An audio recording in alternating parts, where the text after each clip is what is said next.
Polisi melakukan ekshumasi atau pembongkaran makam Sutrimo, karyawan ex-Jampitsus Kejagung Febri Adriansyah. Pembongkaran makam Sutrimo atau ekshumasi dilakukan untuk mencari tahu kematian Sutrimo yang merupakan kematian natural atau tidak natural.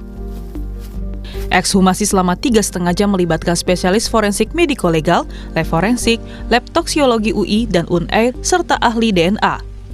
Puluhan sampel diambil untuk dibawa ke laboratorium. Dalam pelaksanaannya, tim telah melakukan pembongkaran makam, pemeriksaan luar jenazah, pemeriksaan dalam atau otopsi, serta pengambilan sampel untuk pemeriksaan lebih lanjut.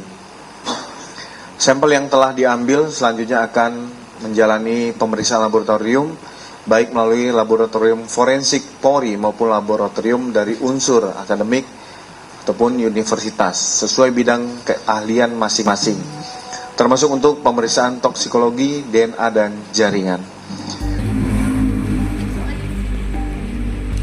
Keluarga Sutrimo tidak menghadiri pembongkaran makam. Keputusan ini didasarkan pada kondisi psikologis sehingga ekshumasi hanya diwakili kuasa hukum. Kuasa hukum keluarga menyebut secara umum jenazah dalam kondisi baik sehingga memudahkan upaya pencarian penyebab kematian. Tanah juga diambil sampel dan lain-lain. Terakhir saya melihat itu ketika jenazah sudah diangkat. Posisi jenazah saya lihat sih masih dalam bentuk masih terbungkus kain kapan ya.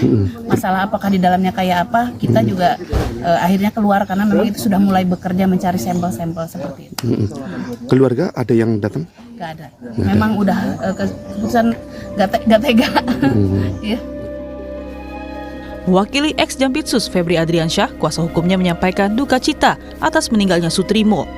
Pihak keluarga menyebut Sutrimo selama ini diketahui mengalami sakit yang sudah berlangsung selama bertahun-tahun.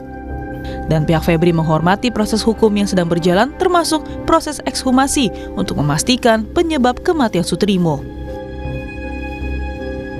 Pak FA dan keluarga menyampaikan duka cita terkait dengan kejadian ini, dan yang diketahui oleh pihak keluarga selama ini memang almarhum itu mengalami sakit yang sudah cukup lama, sejak bertahun-tahun yang lalu, dan tentu saja pihak keluarga sedih mendengar kabar kematian almarhum Sutrimo tersebut. Terima kasih. Analis Kepolisian ISES Bambang Rukminto menilai ekshumasi Sutrimo harusnya bisa lebih cepat, apalagi dalam mengusut kematian yang diduga tidak wajar. Ekshumasi ini juga sangat tergantung dengan kondisi jenazah yang sudah dikebumikan, dimakamkan selama 2 minggu ini, betul. Harapannya sih memang harus lebih cepat, di awal-awal bahkan sebelum jenazah ini dimakamkan. Tapi kan alasan kepolisian menunggu karena tidak ada laporan atau keluarga korban tidak mau diotopsi seperti itu kan. Hal seperti inilah yang harusnya dijauhkan ya ke depan. Jangan sampai hal-hal seperti ini terjadi selama ketika ada kematian yang tidak wajar. Ini kepolisian sudah boleh mengambil tindakan tanpa. Dalam kasus kematian Sutrimo, polisi sudah memeriksa sebanyak 27 saksi, termasuk saksi utama Febrio yang disebut sebagai orang yang mengantar Sutrimo setelah ditemukan tidak sadarkan diri di Klinik Kebayoran Baru, Jakarta Selatan. Febrio diketahui merupakan pegawai kejaksaan. Sementara, alasan polisi menaikkan kasus Sutrimo dari penyelidikan ke penyidikan karena keluarga melapor polisi dan mengizinkan untuk dilakukan pembongkaran makam almarhum Sutrimo. Tim Liputan Kompas TV.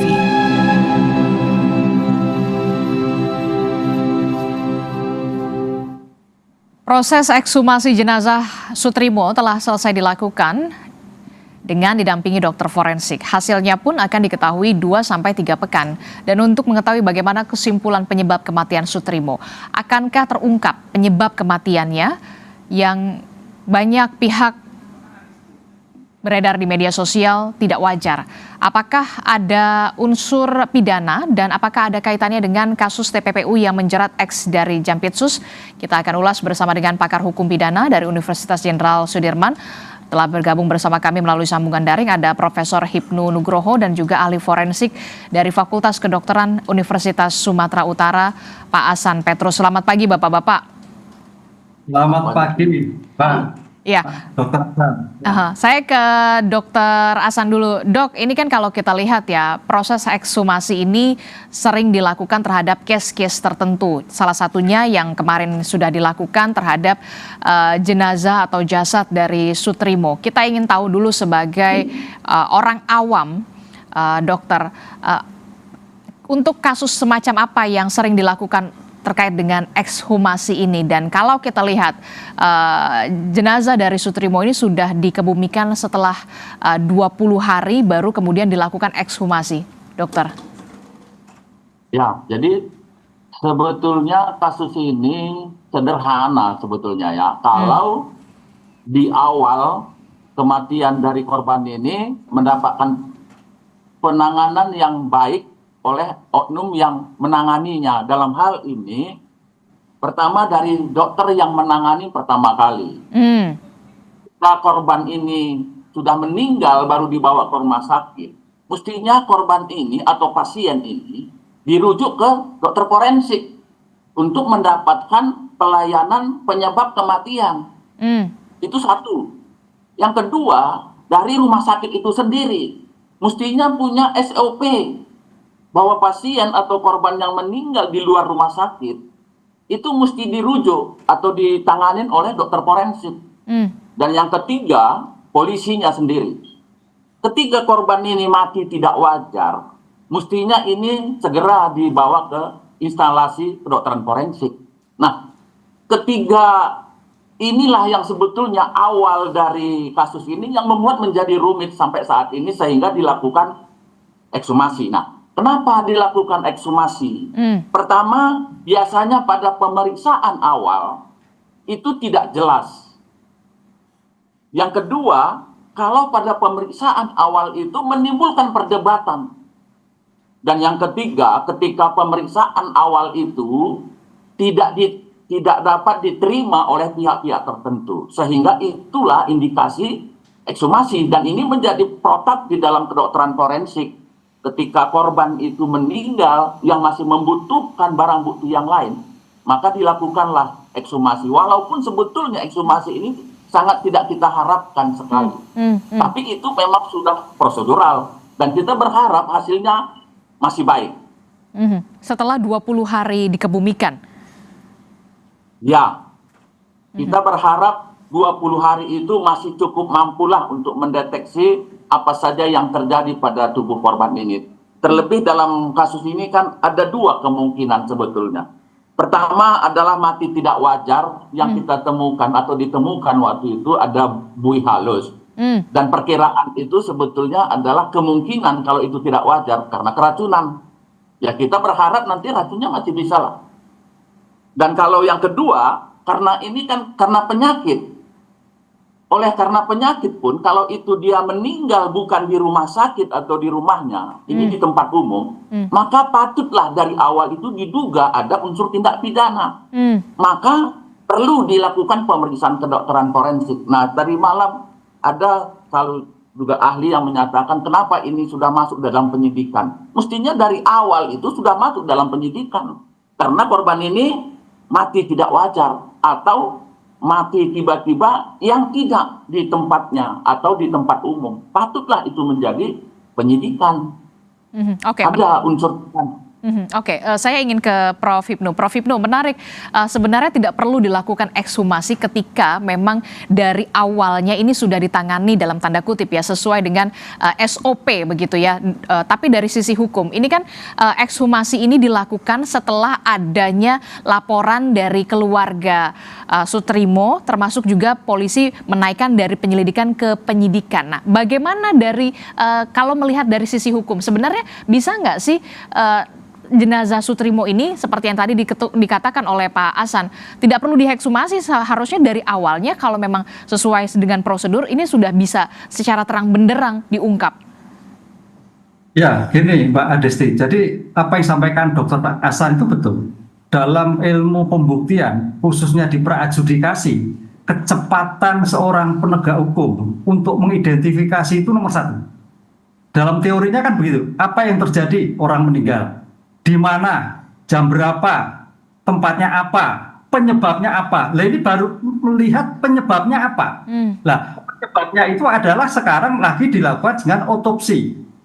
Harusnya otopsi dulu, Mbak. Apa itu otopsi? Dari kata otopsi, melihat sendiri, kan gitu lah. Dalam dunia medik, Dr. Hasan kasih tahu, otopsi itu ada otopsi anatomik, otopsi klinik, otopsi forensik. Kalau anatomik itu mahasiswa kedokteran, klinik untuk penyakit, ini forensik lah. Disitulah ada keraguan, matinya kena apa? Oh, karena matinya mungkin karena racun atau sakit. Berarti sejak awal, ketika sebagai pembuktian awal itu lebih cepat, lebih baik, karena ini akan berkurang. Walaupun dalam kacamata medis itu setiap orang pasti ditemukan jejaknya. Nah, oleh karena itu walaupun sudah 20 hari, 10 hari, saya kira suatu yang sangat bisa ditentukan matinya kenapa. Ada dua dimensi, karena kemarin sakit atau karena busa. Justru busa ini masih bisa terdeteksi atau tidak. Karena ini juga masuk kualifikasi toksikologi ini. Kalau memang ada yang terjadi. Nah, di sini baru mencari dalam konsep pembuktian itu adalah apa yang terjadi. Oh, pembunuhan. Belum lagi siapa nanti yang membunuh. Ini ada 2 PR, Mbak. 2 PR. Kalau itu pastikan nanti pembunuhan, berarti siapa yang membunuh. Nah, dalam siapa yang membunuh ini, kayaknya kesulitan tentang bukti primer. Bukti primer itu bukti yang terjadi ketika itu melakukan suatu tindakan. Tadi Dr. Hasan mengatakan orang yang mengantar. Apakah itu yang terjadi? Saya kira terlalu dini. Nah, disitulah yang akan dilakukan nanti bukti primer yang sekarang harus dicari dulu. Baru bukti-bukti sekunder. Termasuk terkait ekshumasi ini bukti sekunder untuk mengungkap kembali. Kira-kira seperti itu, Mbak. Oke, tapi kan kalau kita lihat ya, untuk proses otopsi ini juga kan kalau tidak salah perlu izin juga dari keluarga. Pada saat itu keluarga mungkin masih berduka, kemudian tidak mengizinkan untuk otopsi. Pada malam itu juga langsung dikebumikan atau dimakamkan. Ya, dalam konteks kedokteran forensik, ya, otopsi forensik itu memang izin itu sebagai pemberitahuan. Tapi keluarga wajib memberitahu pada pemberitahuan. Tapi tidak perlu izin sebetulnya. Dalam KUH baru di dalam pasal 5 DST itu ketika dilakukan otopsi cukup minta penetapan ketua pengadilan negeri. Jadi nggak perlu izin penetapan pengadilan negeri untuk melakukan suatu pengungkapan suatu perkara. Kalau KUHP lama izin, kalau sekarang nggak, cukup penetapan pengadilan negeri izin atas ekshumasi atau otopsi yang dilakukan. Ini suatu terang benderang sebetulnya. Makanya tadi katakan ini agak terlalu lama, ya terlalu lama. Karena ketika itu dalam ilmu pembuktian secepat ketika itu akan bicara akurat. Walaupun memang dimungkinkan masih bukti-bukti yang lain ada, tapi agak sulit untuk mengungkap kembali. Gitu kira-kira. Oke. Ini kita berbicara idealnya kan bisa diungkap pada saat secepat-cepatnya begitu ya, secara terang benderang, menjawab juga publik dan juga menjawab juga pertanyaan juga dari keluarga dari Pak Soetrimo, pastinya almarhum Soetrimo. Nah, saya ingin juga tahu ke Pak Hasan. Pak Hasan, tadi kan juga Anda menyebutkan ada dugaan buih di mulut begitu ya, almarhum pada saat diantarkan ke salah satu rumah sakit. Kemudian kalau melihat kondisi pada saat itu begitu ya, apakah mungkin ketika 20 hari sudah dimakamkan, dalam ilmu kita tidak tahu ya, maksudnya apakah zat racun itu begitu ya, kalau memang ada itu masih bisa dideteksi ketika 20 hari sudah dikebumikan atau seperti apa? Kita masih awam untuk sulit menerka-nerka soal ini, Pak Hasan. Sifat racun tidak sama semua, tapi kita berharap racun yang ada, kalau memang itu akibat racun, ya berharap masih ada. Walaupun mungkin minimal, tapi ketika racun itu ada di dalam tubuh, walaupun minimal, bisa disebut sebagai penyebab kematian. Oke, kita disclaimer dulu, ini masih dugaan ya. Ya. Silakan, Pak. Nah, sehingga apa yang perlu kita lakukan? Ya tentu pemeriksaan terkait dengan racun itu. Oke, untuk sifat racun yang semacam apa yang kemudian masih bisa diketemukan ketika sudah dimakamkan setelah 20 hari begitu, dan apa yang biasanya dicek pada saat ekshumasi? Ini kan ada pemeriksaan luar, dokter forensik mengatakan tidak ada bekas luka kekerasan di jenazah Sutrimo, almarhum Sutrimo, kemudian untuk pemeriksaan dalam itu biasanya apa saja rangkaiannya, dokter? Racun itu ada bersifat gas, cair, logam. Kalau dia bersifat gas tentu lebih mudah hilang. Tapi kalau dia bentuk logam mungkin lebih mampu bertahan. Nah, kemudian apa yang kita lakukan pemeriksaannya? Ada 3 komponen yang paling minimal, yaitu dari isi lambung kalau memang racun itu diminum atau dimakan. Yang kedua, sistemiknya yaitu darah. Dan yang ketiga, ekspresinya yaitu urin. Tapi semua organ itu juga perlu dilakukan pemeriksaan karena racun itu akan berdampak terhadap semua organ tubuh dari korban itu. Nah, itu yang perlu dilakukan nanti. Dan saya kira itu yang dilakukan oleh ahli forensik yang telah melakukan ekshumasi itu. Oke, jadi ini yang harus benar-benar menunggu hasil dari laboratorium forensik begitu ya. Pada saat setelah ekshumasi ini sudah dilakukan, polisi sudah mengatakan 2 hingga 3 minggu ke depan begitu baru. Nah, dari pemeriksaan ada pemeriksaan toksikologi pastinya tadi disebutkan begitu ya. Nah, ini tentu harus benar-benar diungkap karena menarik kalau dari kuasa hukum keluarga Febri Diansyah dalam paket sebelumnya mengatakan almarhum Sutrimo ini sudah mengidap penyakit sudah sejak lama. Nah, apakah keterangan-keterangan dari ini termasuk juga dari keluarga almarhum Sutrimo ini bisa juga menjadi ada benang merah nggak untuk dalam hal forensik ekshumasi kemarin yang dilakukan? Ya, jadi kan diagnosa awal dari kasus ini pertama tadi mati tidak wajar oleh karena ada buih halus. Walaupun itu juga bisa disebut sebagai sudden death atau mati tiba-tiba karena penyakitnya. Karena penyakit-penyakit yang terkait dengan saluran napas, itu juga bisa menimbulkan bentuk yang seperti itu.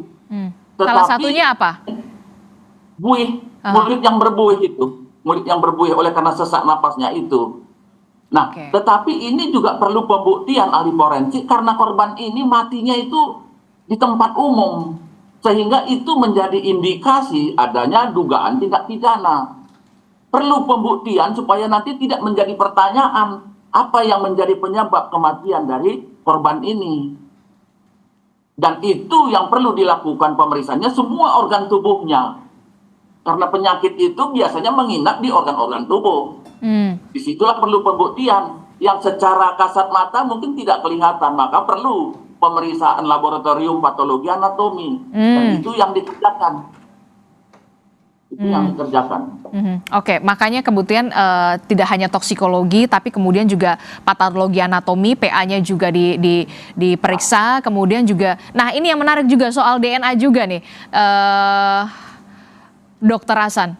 Apa yang kemudian bisa digali dari soal DNA dari jenazah Sutrimo ini? Ya, saya kira DNA itu tidak begitu penting, tapi itu dikerjakan karena masyarakat kita sekarang ini selalu bisa menduga-duga hal yang negatif. Itu sebetulnya untuk pembuktian bahwa jenazah yang diperiksa itu memang betul si Sutrismo, gitu, seperti itu.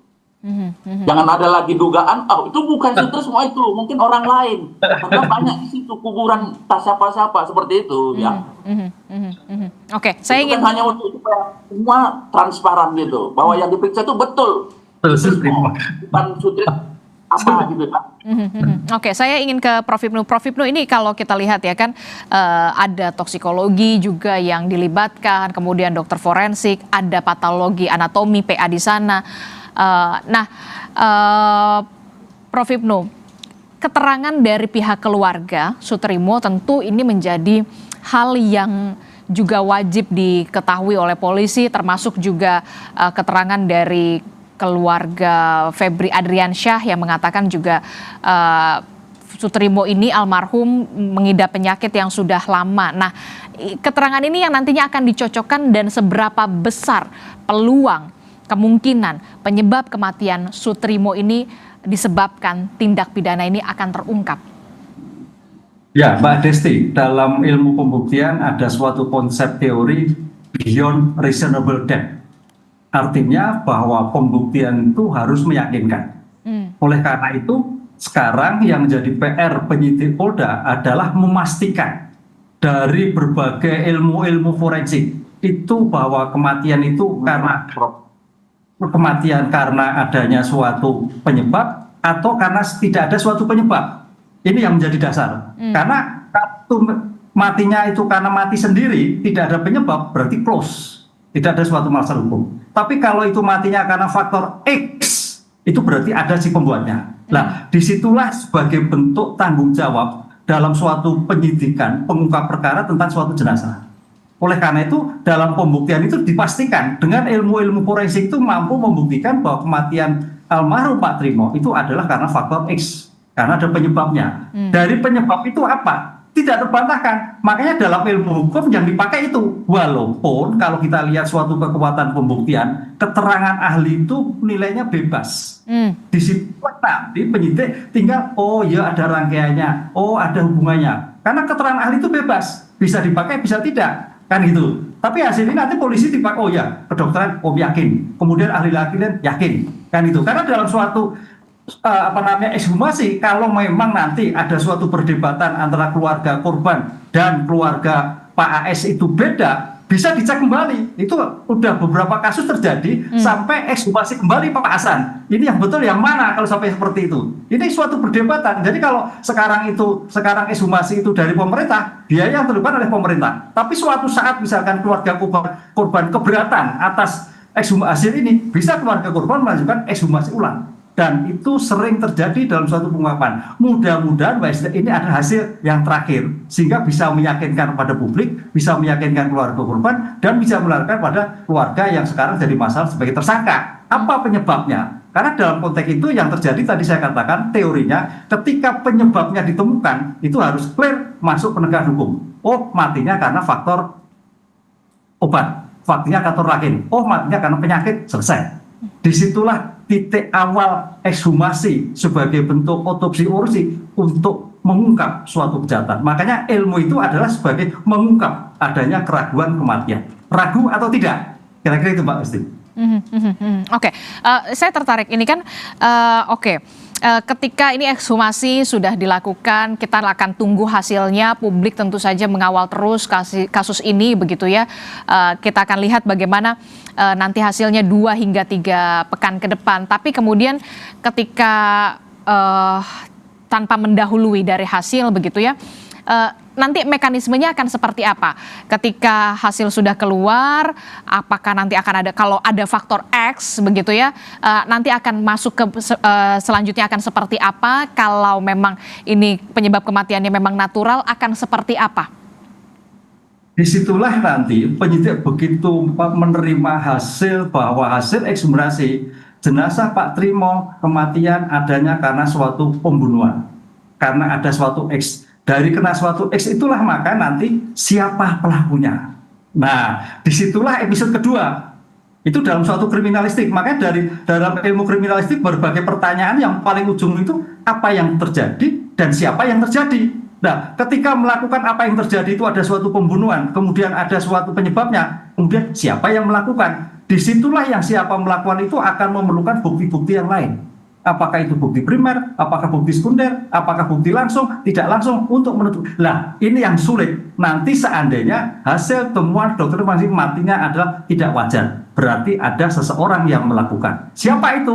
Itu PR tersendiri. Nah, Oke, ketika nanti akan ada bukti baru, berarti juga serta-merta dengan kita harapkan juga dengan ada penetapan tersangka atau seperti apa nanti mekanismenya?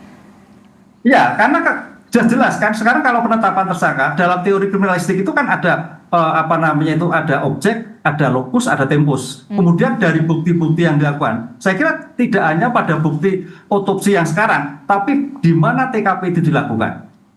CCTV-nya ada. keluarga yang terjadi di Jakarta ada nggak? Siapa yang komunikasi? Itulah yang saya kira nanti akan dilakukan suatu pemeriksaan, identifikasi siapa sih yang terlihat dan seperti itu. Komunikasinya berapa? HP-nya seperti apa? Komunikasi yang terjadi apa? CCTV apa? Makanya pembuktian ini Mbak, untuk menentukan siapa tersangka seandainya itu ada suatu dugaan scientific crime investigation termasuk digital forensik. Nah, itu sangat menentukan karena itu sudah lama dan komunikasi dari yang bersangkutan atau kelompok dari yang bersangkutan dari almarhum itu kita juga harus ketahui dengan siapa yang dilakukan. Jadi kalau hanya bukti manual agak sulit. Crime investigation kaitannya digital forensik untuk menentukan komunikasi itu sangat menentukan bagi penyidik untuk melakukan siapa sebetulnya seandainya itu ada pelakunya. Oke, kita akan harapkan tentu saja dengan adanya ekshumasi ini bisa membuat terang benderang dan juga menjawab pertanyaan dari publik dan juga keluarga korban pastinya yang memang keluarga Soetrimo yang kemudian melaporkan dari kasus ini ke polisi. Terakhir saya ingin tanya ke Pak Ahsan. Pak Ahsan, nanti after 2-3 pekan hasilnya ini akan seperti apa? Nanti kan pasti akan di up juga ke publik begitu ya, akan ada keterangan resmi. Nanti akan hasilnya seperti apa ketika dipublish ke media begitu? Apakah ini ada racun atau apa, atau kemudian penyebab kematian unnatural atau natural atau seperti apa? Kalau melihat case-case sebelumnya untuk after ekshumasi ini.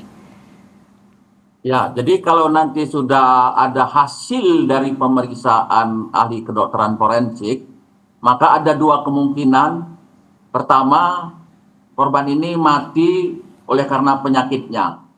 Maka itu akan disampaikan kepada keluarga dan baru disampaikan kepada media. Itu biasanya.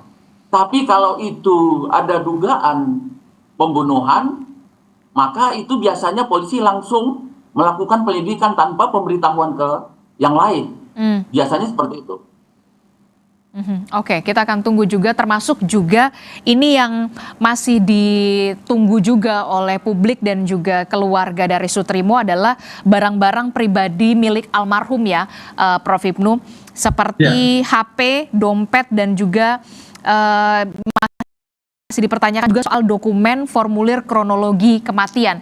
Prof. Ibnu, singkat saja soal barang-barang pribadi Soetrimo yang sampai saat ini masih dipertanyakan kemana keberadaannya. Ya, itu juga harus dicari karena itu akan membuat relevansi dari suatu kasus. Karena dalam suatu bukti itu tidak berdiri sendiri. Kapan suatu bukti bernilai? Apabila berkait dengan bukti yang lain, apabila berkait dengan saksi lain, apabila berkait dengan ahli lain.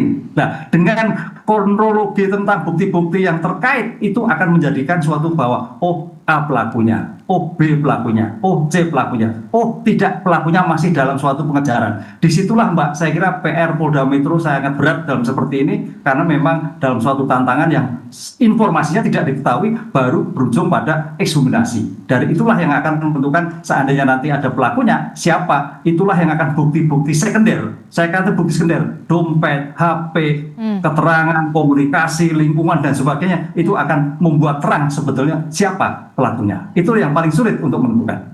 Oke, kita akan tunggu tugas dari polisi akan seperti apa, khususnya Polda Metro Jaya yang saat ini menangani dari kasus ini. Terima kasih pakar hukum pidana dari Universitas Jenderal Sudirman, Profesor Hipnu Nugroho, dan juga ahli forensik dari Fakultas Kedokteran Universitas Sumatera Utara, Dr. Ahsan Petrus juga telah bergabung bersama kami.